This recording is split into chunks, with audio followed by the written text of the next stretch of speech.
Bueno, primero que todo, hay que entender que la atención de las víctimas de violencia sexual no solamente son un problema médico, sino también son un problema que tiene implicaciones legales y que tiene implicaciones sociales. Para todos es conocido que la violencia sexual y la violencia de género y la violencia contra la mujer en Colombia es un problema de salud pública importante y que las autoridades están poniendo su foco para mejorar la calidad de atención que deben recibir estas personas. La legislación colombiana estableció que es obligatorio tener un protocolo para la atención de las víctimas de violencia sexual y que todas las instituciones de salud debemos implementar ese protocolo para que estas personas reciban la atención que se merecen. Cada institución debe tener su propio protocolo, adaptar las normas de acuerdo con sus recursos, con su institución, con su personal de salud, pero siempre pensando en brindar los más altos estándares de calidad a las víctimas de violencia sexual. También es importante saber que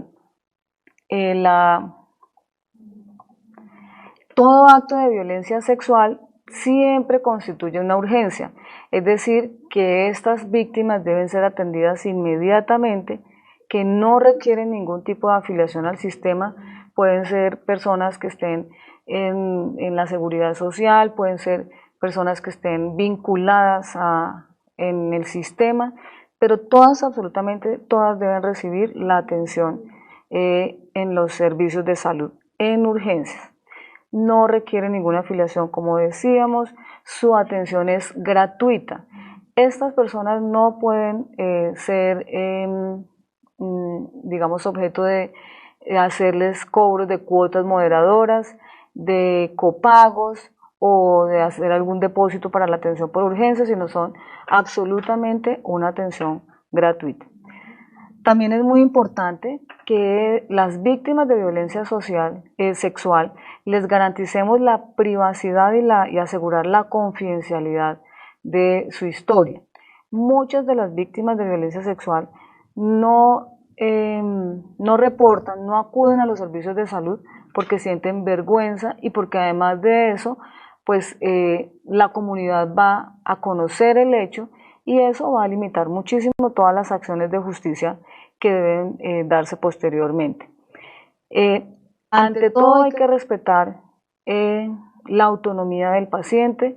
La víctima es quien decide si quiere recibir la atención, si quiere permitir el examen físico, la recolección de evidencias, si quiere denunciar el hecho ante las autoridades. Entonces, cuando nos llega esa víctima a urgencias, pues primero tenemos que tener su consentimiento informado para desplegar toda la cadena de atención.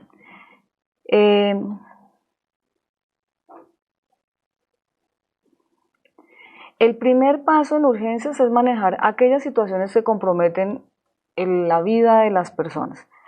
Muchas de las víctimas, además de tener el hecho de violencia sexual, pues vienen bajo consumo de psicoactivos o también alcohol o circunstancias que comprometen un trauma. Entonces, lo primero que hay que hacer en urgencias es atender las situaciones que comprometen la vida de la persona, pero siempre el equipo de salud de urgencias debe sospechar el hecho y en todos los momentos tener presente que esa persona además puede haber tenido una situación de abuso sexual y debe preservar las evidencias, debe sospecharlo y hacer que realmente las evidencias se queden intactas.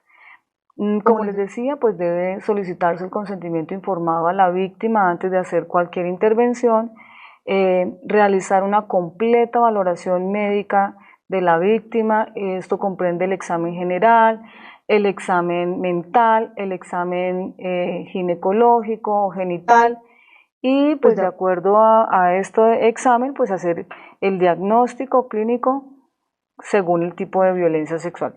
En el curso de violencia sexual ustedes el médico va a saber y el personal de salud va a saber cuáles son los diagnósticos que son importantes registrar en la historia clínica para que se pueda reportar a las entidades de salud y que de esta manera pues salgan las estadísticas que necesitamos en salud pública. Las víctimas deben recibir la asesoría para hacerle la prueba del virus de la inmunodeficiencia humana y también deben recibir la profilaxis para las enfermedades de transmisión sexual y para VIH. Esto lo hacemos dentro de la urgencia, también la anticoncepción de emergencia, y esto se hace cuando la víctima ha consultado dentro de las 72 horas después de ocurrido el evento. Aquí es súper importante saber que las víctimas tienen derecho a recibir los tratamientos completos, tanto intrahospitalariamente en urgencias, como los medicamentos que requiere para el manejo ambulatorio. Debe salir de urgencias con toda su medicación completa. En urgencias hay que hacer la toma de las muestras forenses que le van a permitir a la víctima posteriormente hacer la denuncia del hecho. Y es ahí súper importante otro aspecto de la atención, que es mantener la cadena de custodia de esas muestras. Después de las 72 horas de ocurrido el hecho, digamos, el médico es quien determina si vamos a hacer todos los estudios o ya si se trata de un abuso crónico y hasta ese momento nos enteramos, pues realmente no vamos a encontrar evidencias. Entonces hay que hacer un examen y tener una historia, conocerla muy bien, para de esa manera determinar cuáles son los estudios que requiere la víctima y que requieren esa cadena de custodia. Es muy importante la orientación a la familia. Este es un evento que no solamente afecta a las víctimas directamente, sino también a todo su núcleo familiar. Y además, desde urgencias, pues tenemos que activar los procesos de protección y acceso a la justicia. La víctima debe recibir dentro de la atención de urgencias la asesoría completa de dónde debe reportar, dónde puede reportar y cómo hacer que se restablezcan sus derechos y que además se haga justicia. También como les decía, cuando el abuso es crónico, muchas veces en urgencia nos enteramos casualmente por otras consultas o por otros motivos de consulta que la víctima está siendo abusada, y eso también debe ser manejado como una urgencia y activar todo el proceso de atención de víctimas de violencia sexual. Es importante reconocer al victimario si puede ser que esa misma persona fue la que llevó la víctima a urgencias. Entonces hay que saber si está presente y tener muchísima precaución que no esté durante el interrogatorio o durante la atención de la víctima, porque esto va a coaccionar o va de cierta manera a sesgar la información que aporte para su atención adecuada. El médico y el personal de enfermería debe registrar minuciosamente toda la observación, la que está haciendo del hecho, cómo llega la persona, con quién llegó, si presenta alguna evidencia de trauma externo, cómo es la ropa, cómo fue encontrado, absolutamente todos los detalles. Es una historia completa y es muy detallada, porque de ese detalle es donde se va a poder seguramente hacer una buena, digamos, detección del caso y también de esa manera pues determinar el manejo que se va a dar. También hay que preguntar a la víctima si usa anticonceptivos, su historia menstrual, la obstétrica, si está embarazada actualmente, cuáles son las relaciones consentidas con su pareja estable y cómo ha sido en la última semana, para de esta manera determinar pues la prueba de embarazo que se le hace en ese momento en urgencias y las probables pruebas de ADN que se le harían posteriormente. hacer el médico y el personal de urgencias, médico general, la enfermera, el equipo que atiende, pues debe aportar toda la información que está viendo y esta debe quedar documentada en la historia clínica. Es importante tener en cuenta que esto es una atención en equipo y que tanto médicos como enfermeras aportan la información y esto va a hacer que sea muchísimo mejor el registro en la historia clínica. A los profesionales de la salud en urgencias tenemos la responsabilidad de evitar la revictimización. La revictimización es aquella que hacemos los profesionales cuando no conocemos los protocolos, cuando no sabemos manejar las víctimas, no queda adecuadamente el registro en la historia clínica o no se toman adecuadamente las muestras y esta persona pues no va a poder ni ser atendida adecuadamente y probablemente tampoco pueda denunciar ni pueda tener acceso a la protección y a la justicia que se requiere. Se deben también encontrar las enfermedades de transmisión sexual y pues obviamente hacer la prueba del VIH para, si la encuentran positiva, pues hacer el manejo desde la urgencia. Después de 4 días de ocurrida la agresión y según el criterio del médico, pues entonces está, como les decía anteriormente, pues se puede o no hacer la prueba de embarazo, hacer todas las pruebas que hablábamos que requiere una víctima que tiene un evento agudo. Sin embargo, es súper importante siempre activar, independientemente del tiempo transcurrido, activar todo el proceso de atención de víctimas de violencia sexual y que entren todos los actores, médicos, enfermeras, personal administrativo, todos aquellos que tengan un papel que seguramente es todo el equipo de salud de urgencias en la atención de las víctimas.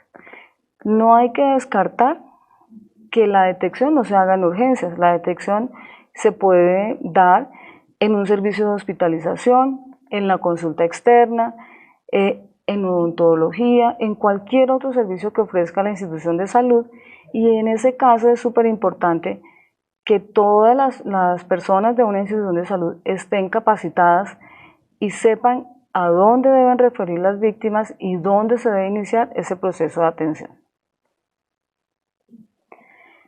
Muy bien, la historia clínica es un documento que debe quedar completamente diligenciado y además de eso, la historia clínica debe tener la custodia debida, la reserva que garantice la confidencialidad de toda la historia del paciente y de todo lo que quedó consignado en ella sobre la atención. Toda institución de salud debe tener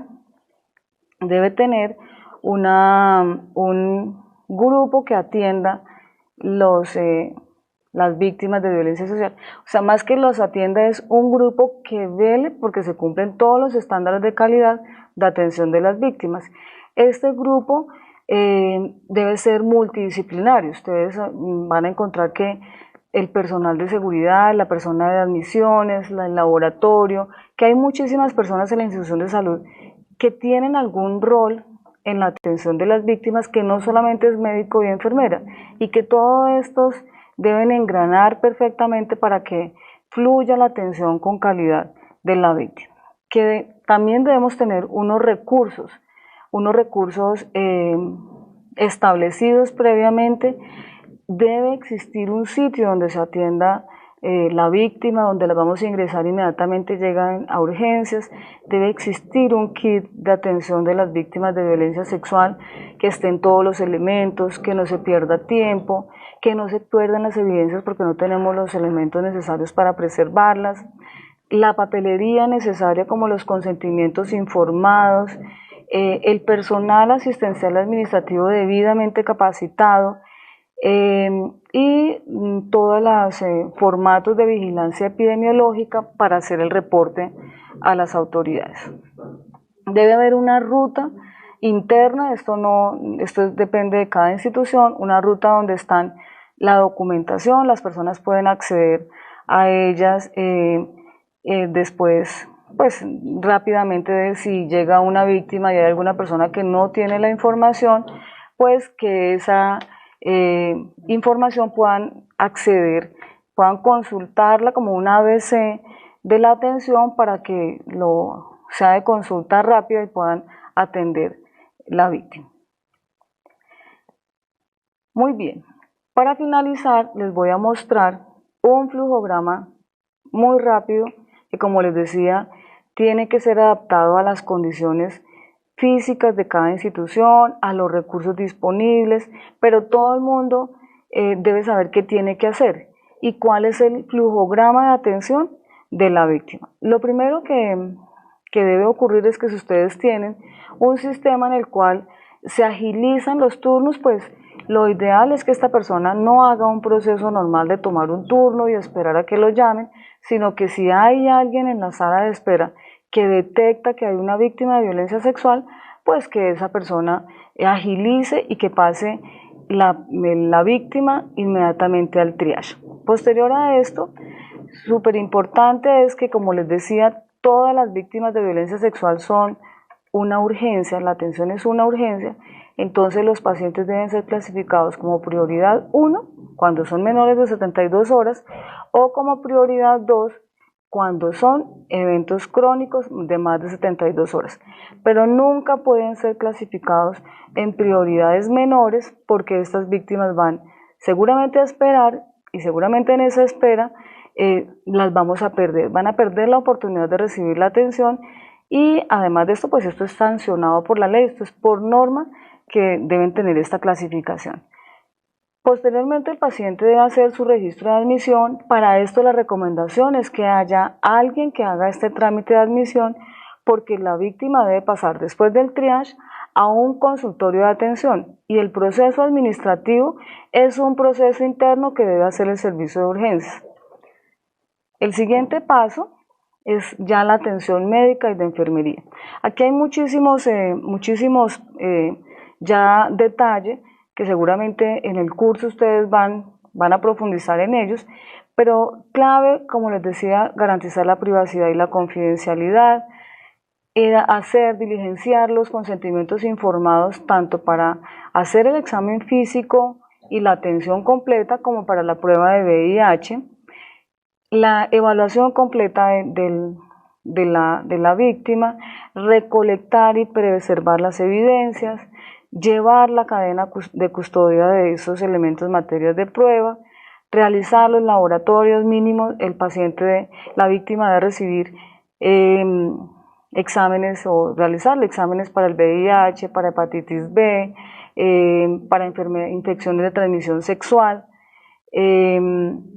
También desde urgencias es obligatorio hacerles una interconsulta con ginecología para las mujeres y la otra interconsulta que es obligatoria por urgencias es recibir la atención especializada de salud mental por un experto, psiquiatra o psicólogo clínico, pero antes de irse de urgencias debe haber recibido esa atención especializada. Y hay otras interconsultas que dependiendo del caso pues no son obligatorias, pero hay que hacerlas como infectología, colon y recto, urología. También hay dentro de esa atención, esas personas después deben permanecer dentro de urgencias mientras salen los resultados, les hacemos las interconsultas. Hay que cuidar que el tiempo de atención sea corto, que no tengamos una persona horas esperando en urgencias, porque eso es una manera de revictimizar.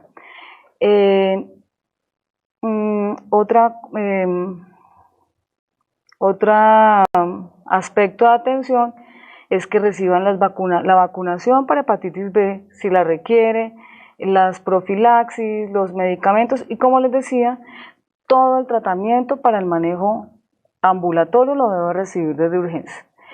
La notificación obligatoria. Muchas veces las víctimas no quieren que ni siquiera se reporte el evento a las secretarías o a los servicios, a las entidades de vigilancia de epidemiológica, pero las instituciones de salud están obligadas a reportar independientemente si las víctimas desean o no hacerlo.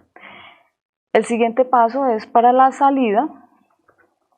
Las recomendaciones la víctima debe irse con recomendaciones escritas en una cartilla que viaja con el paciente durante el proceso de atención, y todos los prestadores de salud, enfermeras, médicos, van registrando en él lo que le han hecho en urgencias y lo que va a requerir posteriormente. Hacer el trámite administrativo de egreso es una necesidad también. Si bien es cierto, la atención es gratuita para las víctimas, las empresas promotoras de salud, los pagadores, deben reconocer la atención de las víctimas. Es decir, la víctima puede ir a cualquier servicio de urgencias, su atención es gratuita, pero siempre va a haber un pagador para esas cuentas de la atención. También, pues el paciente sale de urgencias con el proceso normal que ustedes tengan establecido, y finalmente debe hacerse unos seguimientos ambulatorios.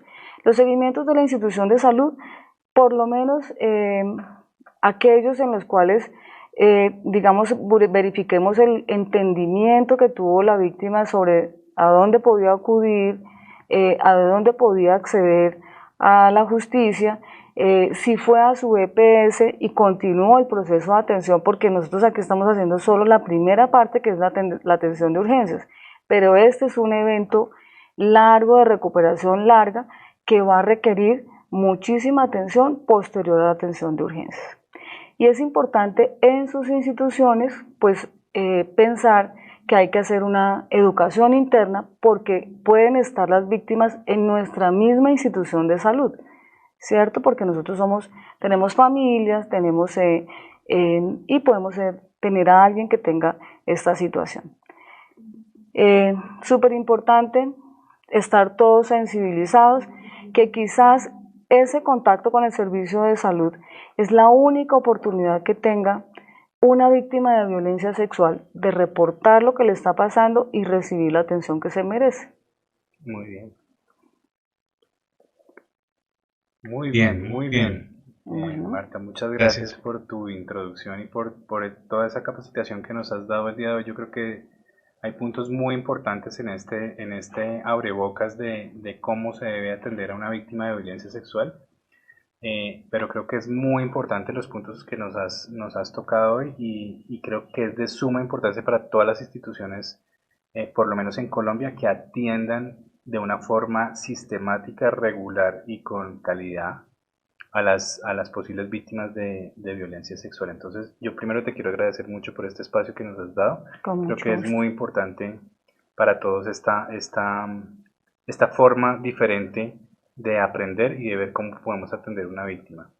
Hemos visto que tenemos más de 100 preguntas en el chat. Va a ser muy difícil contestarlas todas, entonces, pero bueno, eso es una muy buena señal de que hay muchas inquietudes, de que hay mucha preocupación en los profesionales de la salud por este tema, y yo creo que todas estas preguntas, obviamente hoy no las vamos a poder responder todas, pero las vamos a hacer en la medida de que vayamos desarrollando el curso que tenemos en línea con las 3 instituciones. Entonces hoy vamos a resolver solamente algunas. Vamos a pedirte el favor de contestar algunas preguntas que hemos filtrado, algunas pocas, y hemos visto que son las de más relevancia para todos. Entonces, si quieres, empezamos con las preguntas y luego pasamos a los detalles del curso. Entonces yo te las voy leyendo, Marta, si quieres, y si necesitas ayuda, pues nos dices. No todas las podemos contestar aquí, como les decimos, vamos a pasar algunas filtradas y al azar, ¿vale? La primera es: ¿qué debemos hacer cuando no hay inmunoglobulina a tiempo? Cuando no hay, a veces, en el distrito, ¿ustedes qué hacen dentro de su protocolo para hacer respuestas rápidas? Estos son, bueno, todos los retos que tenemos. Primero, cuando revisamos la normatividad nos dice que nosotros debemos tener un modelo de atención, un proceso de atención, y debemos garantizar que estén los medicamentos y que estén todos los recursos para la atención previo a que lleguen las víctimas. Okay. Es decir, que es una cosa que no nos debe tomar por sorpresa, sino que debe ser absolutamente planeado, y eso hace parte de la buena preparación de una institución de salud, porque debe garantizar un stock, y eso lo dice la norma, y eso ustedes lo van a ver en el curso y en el manual, que hay un stock que es obligatorio tenerlo. Es decir, que hay que conseguirlo y hay que... Perdón, pero creo que la siguiente pregunta, que tiene que ver con lo mismo, que preguntan qué debe contener el kit de código blanco.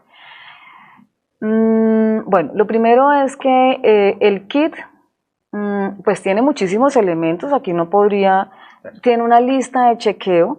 Lo que uno hace es coger esa lista de chequeo y bueno, hay muchísimos materiales, hay desde las tijeras hasta peinillas, papelería, sobres, tubos, o sea, son muchos materiales, y también para eso viene una lista que está en el libro y que está en el curso, y uno lo que hace realmente es coger la lista y hacer que tenga su kit y que tenga un mecanismo de consecución de esos elementos y reposición de esos elementos cuando se van utilizando, porque son completamente desechables. Entonces los usamos y se desechan. Entonces también está estandarizado. Sí. Vale, muchas gracias, muy importante. Una pregunta que nos están haciendo es si la consulta de urgencias en las primeras 72 horas se considera triage 1 y después de las 72 horas se considera triage 2. En el caso de ser un menor de edad o de tercera edad, ¿el proceso va de la misma forma? Sí, sí. La norma nos da es el periodo de exposición, el tiempo de exposición, menos de 72 horas, porque es lo de ese tiempo y la prioridad de triage. Las primeras 72 horas porque digamos que ahí, como les decía, puede haber otras condiciones en las cuales haya compromiso de la persona. Generalmente no solamente viene la situación de abuso, sino que vienen otras lesiones, traumas. Entonces esa es una de las razones para que sea una prioridad inmediata. La otra es poder encontrar las evidencias.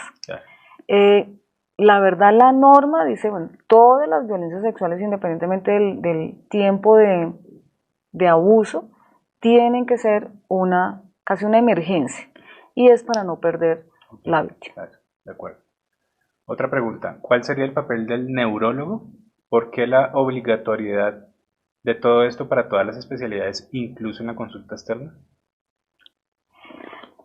Porque la pregunta se refiere a que si le llega al neurólogo un paciente. Sí, correcto. ¿Es eso? Disponibilidad. Ajá. No, un neurólogo no debe estar disponible o no está, digamos, contemplado en el equipo inicial de atención.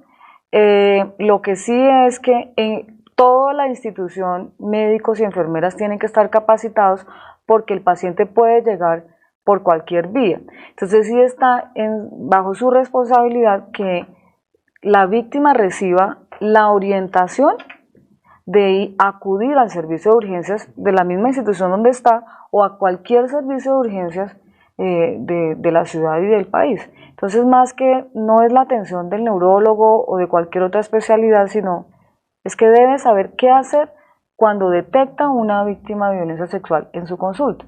Ok, perfecto. No sé si eso aclara la pregunta. Sí, bueno. Sí, está claro. Bueno, yo quiero invitarlos, antes de terminar con las preguntas, a que sigan preguntando en el chat, porque, como les decíamos, todas las preguntas van a ser contestadas. Este es el momento para que las hagan. Obviamente por tiempo no las vamos a contestar todas, pero después de este evento vamos a dar respuesta a las preguntas. Hay otra importante, dice, si la víctima por temor no da la información completa y encubre la información pese a que el personal ya haya descubierto el abuso sexual franco, ¿cómo se debe actuar? ¿Cómo el personal debe actuar? Un médico y una enfermera solo puede actuar con la información que le está dando la víctima. Es decir, que si aporta información parcial, seguramente el enfoque de manejo pues no va a ser completamente. Pero el médico y la enfermera no puede ir más allá hasta donde el paciente le permite. Recuerden que el paciente, la víctima, perdón, siempre corrijo la palabra paciente y víctima porque siempre estamos hablando de víctimas, no de pacientes. La víctima firma un consentimiento informado y nosotros debemos respetar si desea o no desea la atención, si aporta la información adecuada o si esconde eso afectaría el proceso de atención, pero nosotros no podemos hacer nada más. Las personas que están atendiendo no deben inducir respuestas, no deben, digamos, hacerle recordar el hecho. Eso en cierta manera es revictimizar. Entonces realmente puede hacer hasta donde el paciente aporta la información. Ok, perfecto. Vamos con la siguiente pregunta. La siguiente. Eso. Para la atención mental, ¿qué se debe tener en cuenta ya que no se requiere revictimizar? Bueno, muy buena pregunta. Muy buena pregunta, Lo sí. primero es que el hecho de que haya una atención especializada por un psiquiatra o por un psicólogo clínico, como dice la norma, el equipo de salud debe brindar algo que se ha llamado los primeros auxilios. Es decir, cómo le da confianza a la víctima para que cuente su historia, lo deja que se exprese libremente, lo acompaña en sus silencios, en su llanto, en lo que le quiere contar. Entonces, el personal de salud que está atendiendo en urgencias puede hacer mucho por esa víctima y para eso debe recibir un entrenamiento especial. Atender las víctimas de violencia sexual no es una tarea sencilla, es una cosa compleja, seguramente se desarrolla la experiencia, hay que tener los conocimientos, hay que capacitarse para saber qué hacer y qué no hacer en esa situación, pero definitivamente también la experiencia va a hacer que se desarrolle esa experticia para saber cómo actuar en ese momento. Ok, súper. Muy bien, vamos con la penúltima pregunta. ¿Qué hacer si la víctima se niega a firmar los consentimientos informados? Bueno, lo primero que pasa es que entonces ya hasta ahí llega el proceso de atención, ¿cierto? Porque no podemos hacer nada que la víctima no quiere. Yo creo que con una buena orientación del médico y de la enfermera que lo están atendiendo y explicarle la importancia de recibir la atención médica que se merece y darle la confianza para que la persona acceda. Si definitivamente no lo logramos, porque hay situaciones en las cuales no desean, desafortunadamente no podemos brindarle la atención que requiere porque no podemos. Hasta ahí llega el proceso de atención. Todo eso debe quedar documentado en la historia clínica, lo que la víctima dijo, las razones que expone y bueno, hasta ahí llega nuestra intervención porque lo que sí es claro es que no podemos hacer nada en contra de la voluntad de prima su derecho a recibir o a rehusar la atención médica. Claro. Vale. Otra pregunta, ¿qué quiere decir que toda víctima tendrá un pagador? Quiere decir que el sistema de salud tiene un aseguramiento, tiene unas empresas administradoras de planes de beneficios a los cuales la institución presta los servicios de salud y factura a esa institución donde esté afiliada el usuario. Si definitivamente no tiene ninguna afiliación, entonces pues hay igual una subcuenta en la cual la institución tiene derecho pues a recobrar los servicios que le ha brindado. Lo que es clarísimo es que la atención es gratuita para el usuario, para la víctima. O sea, funciona como el SOAT, digámoslo así. Eso, como una subcuenta en la cual la institución de salud pues hace todo el proceso de facturación, porque además de esto, este es un evento que la urgencia resulta de alto costo, claro, por los medicamentos, por los tratamientos completos, los antirretrovirales, las inmunoglobulinas que son costosas. Entonces ahí es súper importante la planeación porque muchas veces el servicio se preocupa, la gente administrativa se preocupa y bueno, y si esto no lo pagan y que... Entonces por eso pues todo el mundo debe estar alineado que la víctima debe recibir todo y luego la institución tiene que buscar los mecanismos para el cobro de esos servicios. Ok, o sea, es de obligatoriedad que se paguen esos servicios claro que sí. a las instituciones y la institución tiene la obligación de atender a la víctima. Ajá. Otra pregunta, ¿cómo se realiza la clasificación del riesgo? Eso no lo entiendo. ¿A qué riesgo? Me imagino que cómo se le da la prioridad y el riesgo a las víctimas de acuerdo a la atención, pero si quieres la contestamos Sí, en el puede curso, ser, o sí, o de desglosas un pronto, poquito más. digamos que lo único que podríamos decir ahí, el riesgo que estamos viendo es que sea que en el triage, que sea prioridad uno, que sea prioridad 2, y teniendo en mente que no se pierda, que no se vaya a perder la oportunidad de atenderlo. Cuando nosotros ponemos a estos pacientes en unos niveles de prioridad más bajos, de cierta manera desestimulamos y tenemos, el único riesgo sería Entonces, perderlo. retomemos cuándo lo ponemos en riesgo 1 y cuándo lo ponemos en riesgo 2. Triage 1 cuando es un abuso o es un acto agudo en las 72 horas en que consulta urgencias, y 2 cuando está mayor de 72 horas. Ahí les hago una aclaración. Si en la institución de salud, como en el caso de nosotros, todos los pacientes prioridad, los unos no tienen discusión, entran inmediatamente al área de tratamiento. Pero en el caso de que la institución también tenga establecido que el paciente prioridad 2 ingresa inmediatamente, pues puede poner el paciente 1 o 2 porque lo va a ingresar inmediatamente. Claro. Ahí clarísimo, no puede devolverlo a la sala de espera. Ya. Okay. Debe estar en un sitio dentro de urgencias. Ok, perfecto. Yo quiero hoy, Marta, agradecerte mucho porque nos hayas acompañado. Yo creo que va a tocar seguirte invitando a estas charlas y a estos webinars que hacemos en Ateneo, porque realmente fue muy valioso. Veo mucha interactividad, hay mucha inquietud y muchas preguntas en este tema. Yo creo que es importante resolver todas estas inquietudes porque hay un gran hueco en los profesionales de la salud en cuanto a esto, y no es solamente por cumplir la norma, es realmente por proteger a las víctimas de violencia en nuestro país. Entonces te agradezco mucho, y bueno, aquí en mucho público gusto, que nos muchísimas vuelvas gracias. a recibir otra vez Claro algún que día. sí. Bueno. Vale, muchas gracias a todos y gracias por Bueno, conectarse. muchas gracias.